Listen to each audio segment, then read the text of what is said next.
The Silence of Fatima. In the heart of Fez, a city of winding alleys, blue-tiled fountains, and whispering walls, there lived a girl named Fatima, who rarely spoke. She was 14, bright-eyed, sharp-minded but quiet. Not shy, just quiet. People in the Medina often said, "She's too quiet to know much. She just sits and stares like a cat. She's sweet, but not clever."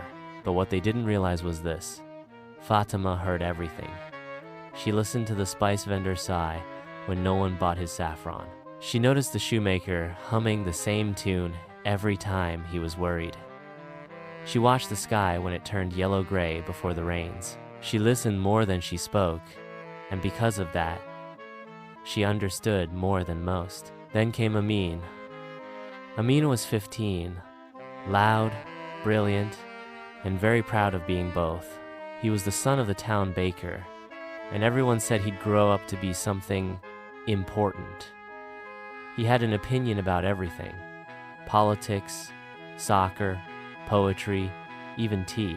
When their school announced a storytelling contest during Ramadan, Amine stood tall and declared, "I'll win, of course. I always do." He prepared a tale about kings and warriors and flaming swords. His words were strong, clever, powerful, but full of noise. Fatima, meanwhile, didn't tell anyone what she was doing. She simply listened to stories from her grandmother, to murmurs in the alley, to the wind sneaking under the rooftop tiles.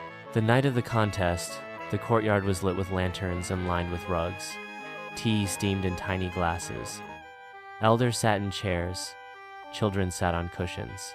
Amine went first. He stood tall, his voice clear and booming. His story had drama, fire, and a king who conquered 5 cities. The crowd clapped. Then came Fatima. She stepped up slowly, her hands folded in front of her. She didn't shout. She didn't wave her arms. She began softly. There once was a man who traveled the desert to ask God a question, but each time he passed someone in need, he didn't stop because he was too busy chasing the answer. Her story was gentle, about a man who walked past a thirsty child, a hungry dog, and a lonely grandmother, only to arrive at the top of the dune and find silence. God never answered, because the answer had been in the voices he ignored. When she finished, no one clapped right away. They were too quiet, too still. Then someone sniffled. Someone else nodded. And then the applause came, not wild but real. That night, Fatima won.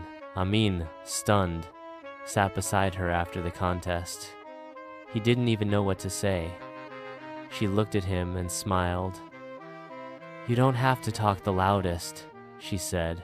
"Sometimes the best story is the one that was already there waiting to be heard." Moral of the story: just because someone is quiet doesn't mean they have nothing to say. Real wisdom often comes in silence. You just have to be listening.